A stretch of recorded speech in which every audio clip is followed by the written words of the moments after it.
just because the kid was mad my son is not here anymore. And I don't understand it.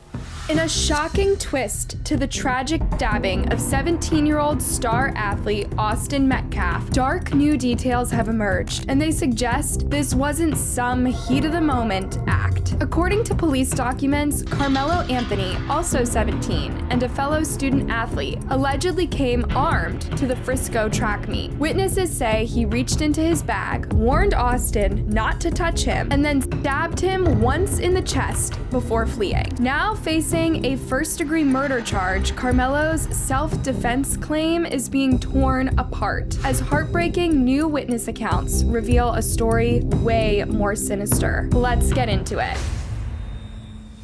So this happened on the morning of April 2nd, around 10 a.m. It was supposed to be just another day at the Kendall Stadium north of Dallas. The Frisco Independent School District was holding a district-wide track meet, UIL District 11-5A. Multiple high schools, buses, uniforms, coaches with clipboards, music playing over the loudspeakers, teenagers stretching, laughing, killing time between events. No one expected it to turn into a crime scene. Police were called to the stadium. And when they arrived, what they found was the kind of thing that sticks with you. A 17-year-old boy, Austin Metcalf, lying in a pool of red in one of the tents, bleeding from his chest. He was unconscious and barely breathing. His twin brother, Hunter, was right beside him, crying, screaming, hands pressed to the wound, trying to stop the blood. Paramedics had to pull Hunter off of his brother just to try and save his life. They started CPR. Sirens were blaring. He was rushed to the hospital. Doctors did everything they could to save him. But by 10:53 a.m., Austin was gone. He didn't make it. And while that was happening, while their son was slipping away, Hunter called his parents, screaming, telling them Austin had been stabbed. Their mom, Megan Metcalf, later said it was the kind of call you never imagine getting. The kind that doesn't just break your heart, it shatters your entire reality. The question on everyone's mind was how? Why? According to multiple witnesses, this started over something unbelievably simple. Austin, who went to Memorial High, noticed a student sitting under his school's team tent. That student was Carmelo Anthony, also 17, from Frisco Centennial. If you've ever been to a high school track meet, you know each school has its own little area. You don't go under another school's tent, you just don't. So Austin approached Carmelo and asked him to leave, but instead of getting up and walking off, Carmelo took it personally. He stared Austin down, unzipped his bag, slid his hand inside like he was searching for something, and then he looked Austin dead in the eyes and said, "Touch me and see what happens."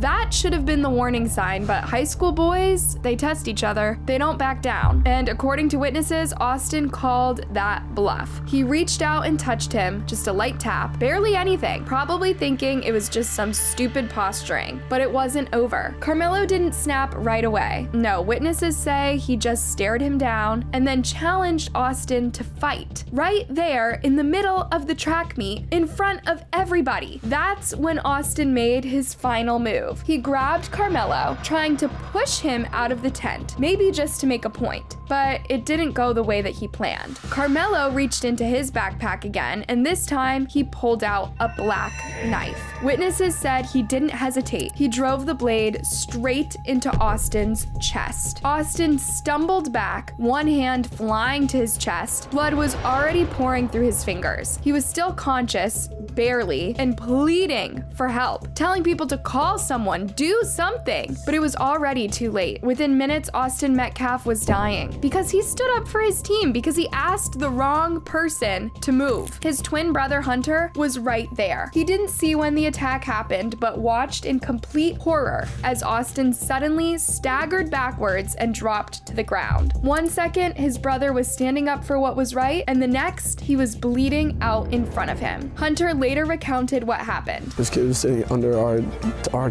tent at track. We asked him to move. He started getting aggressive and talking reckless. And my brother stepped in and said, "You need to move." And he's like, "Make me move." Also grabbed his backpack. The kid, I tried to whip around as fast as I could, but I didn't see.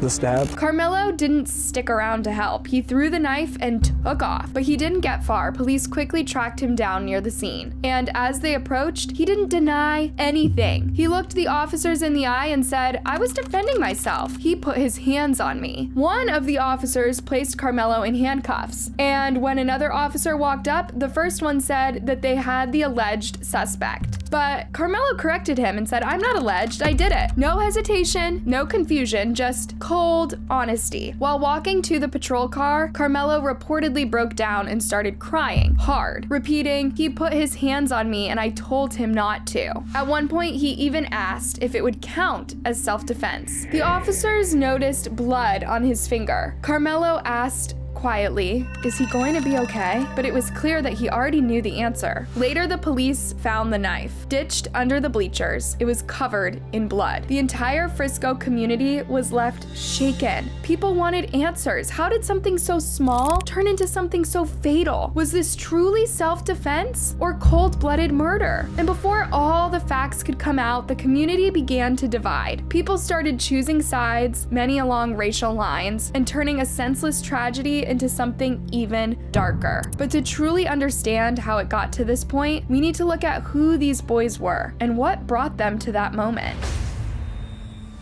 Austin Metcalf was more than just a name in a headline. He was a son, a brother, a teammate, a twin, the son of Megan and Jeff Metcalf. Austin had an identical twin brother named Hunter, and the two were basically inseparable. From the moment they could walk, they did everything together. Sports, school, life, you name it, they were in it side by side. He knew how much I loved him, how much I do for him, anything. I do anything for him. It's just really heartbreaking not to see him next year on the field. Austin was a junior at Memorial High School in Frisco, Texas, and he was a star in every sense of the word. On the football field, he wasn't just another player. He was last season's team MVP. In the classroom, straight A's, a 4.0 GPA. This kid was sharp, athletic, focused, and he was on his way to doing big things. According to his old X account, he was already getting serious looks from college recruiters, big schools, SEC schools. He even went to a recruiting event for the Arkansas Razorbacks. If you know football, you know SEC is the big leagues for college ball. And on top of that, Austin was a multi-sport athlete. Football wasn't his only game, he also ran track. And on April 2nd, he was out there competing for his school right in his hometown of Frisco, just 40 minutes north of Dallas. His mom, Megan, described him as the most amazing kid. So smart.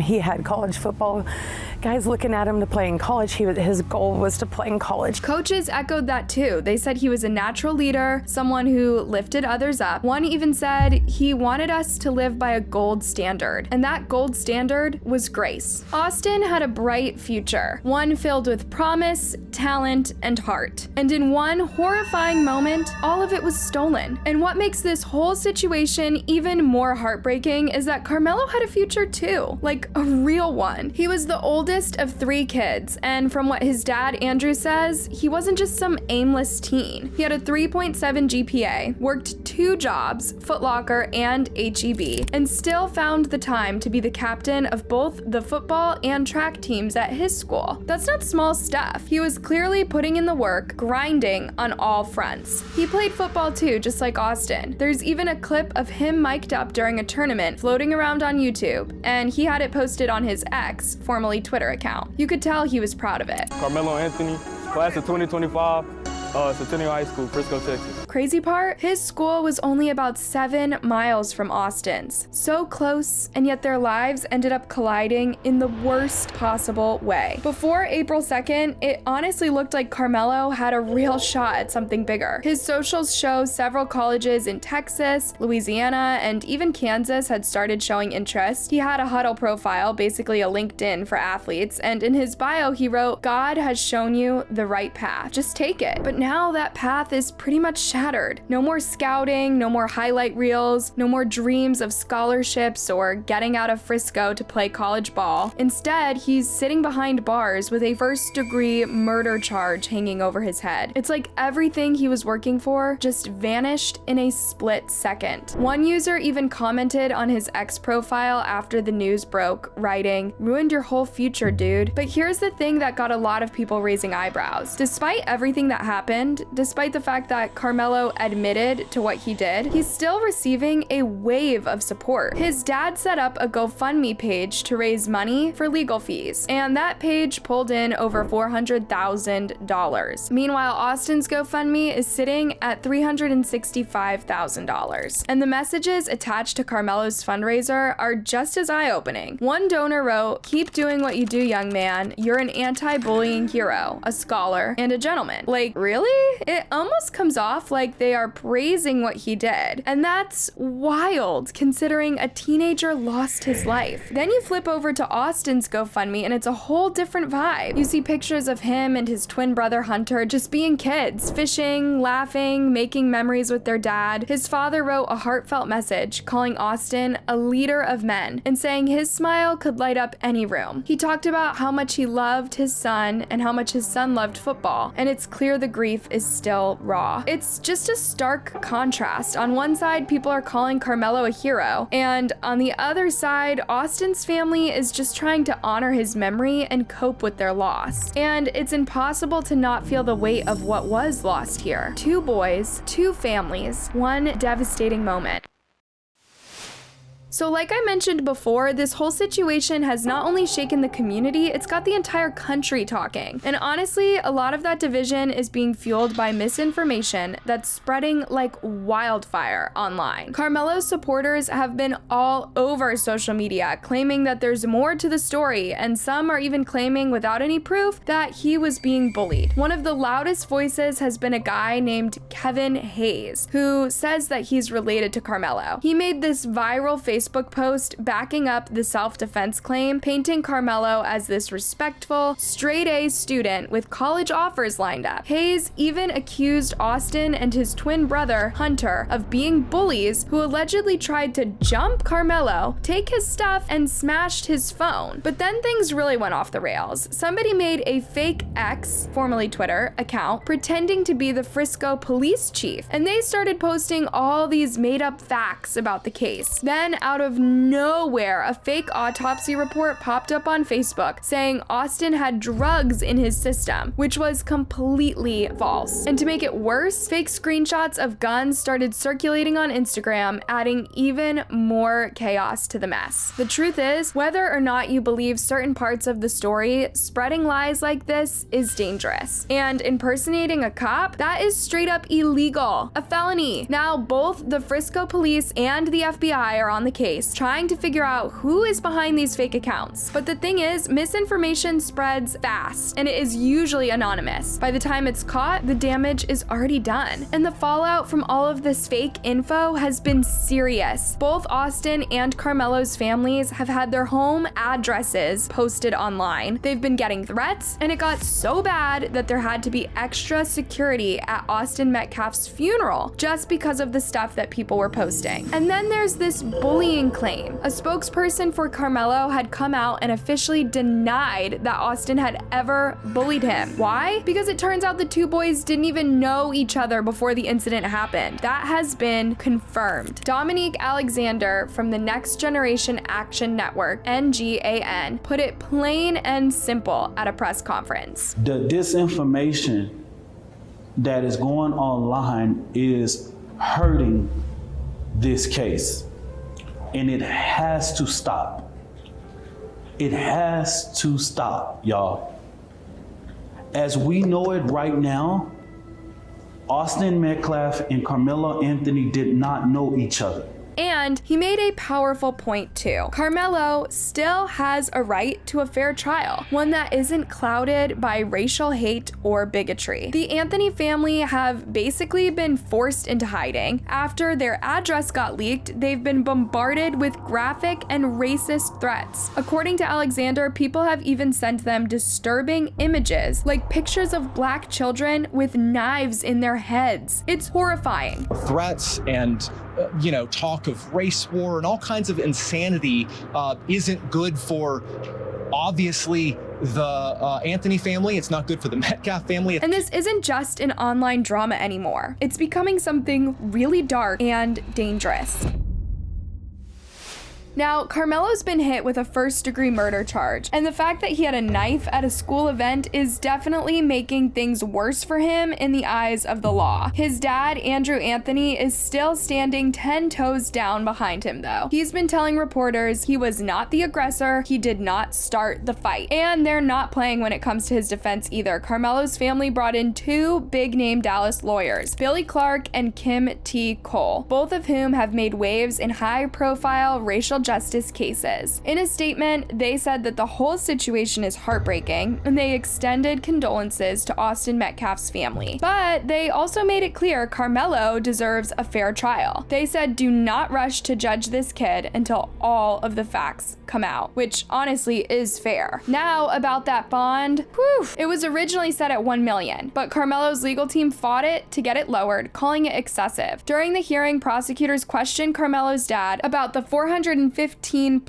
K raised from donations, asking why that couldn't be used to post the original bond. Andrew explained that the money was strictly for Carmelo's legal defense, not for bail. Plus, with the family receiving serious threats and needing private security and possibly having to relocate, they're trying to be smart with the funds. Carmelo's other attorney, Michael Howard, backed that up, saying, let's not pretend they're broke, but this money isn't just sitting there for bond. It's about helping the families stay safe and survive. And Howard didn't hold back on the bigger issue either. He said, in Texas, everyone has the right to defend themselves if they truly fear for their life. That's the law. There are always two sides to every story. As for why Carmelo had a knife on him at the track meet, Howard said they're not ready to share that part just yet. Things got even more complicated when Carmelo's dad was asked about another incident at his son's school back in February. Some kind of fight or assault situation. But it's still unclear whether Carmelo was the one who started it, was the victim, or was just a witness. The school dealt with it quietly, so no real details have come out. Still, his dad painted a picture of Carmelo as a good kid, an A student, captain of both the football and track teams. He's also the oldest of 3 siblings, and before this incident, had never been in trouble with the law. No arrests, no record. During court, Carmelo's defense team pushed hard to get his bond lowered. They argued that a $1 million bond didn't make sense for someone with no criminal record and asked it be dropped to $150,000 with an ankle monitor. Prosecutors pushed back, saying $1 million was actually the standard for murder charges in Collin County. In the end, the judge decided to meet both sides in the middle. He dropped Carmelo's bond from $1 million down to $250,000, but with strings attached. If Carmelo made bail, he had to stay under house arrest at his parents' place and wear an ankle monitor. If he slips up even once, he is headed right back to jail. Austin's father, Jeff Metcalf, broke his silence in an interview. He opened up about the pain of losing his son and how overwhelming the support from the community has been. He said no amount of money could ever bring his child back, but he's focused on taking care of what he still has, especially Austin's twin brother. Jeff also spoke out against people using his son's death to push political or racial narratives online. He called it disheartening and made it clear this wasn't about race for him. Unless you were there and saw it happen, stop spreading gossip, he said firmly. And as for the self-defense claim, Jeff is not buying it. He said he can't understand how something as small as someone asking to move at a track meet could escalate into a stabbing. If you're caught, of course you're gonna lie to save yourself, he said. But the truth will come out. Too many people saw what really happened. Still, in the midst of all the chaos and grief, Jeff shocked a lot lot of people when he told the media that he forgives Karmelo. He said his faith is what is helping him hold on to that grace. As for Karmelo, he was able to post bail on Monday, April 14th, and he is back at home with his parents for now. But let's be real, this case is far from over. There is still a lot that we don't know, and the conversation around whether this was really self-defense is getting heated. Legal experts have already pointed out that claiming self-defense in a case like this isn't exactly easy, especially since Austin was unarmed. Prosecutors might argue that Karmelo started the whole thing, and if that is the case, the self-defense claim might not hold up. One legal analyst broke it down like this: if you kick something off and then say you were just defending yourself, that doesn't usually fly in court. The defense will probably try to prove that Karmelo was genuinely scared and reacted out of fear, but in Texas, if you're claiming self-defense, the force you use has to be reasonable and proportionate to whatever threat you're facing. In this situation, the suspect is stating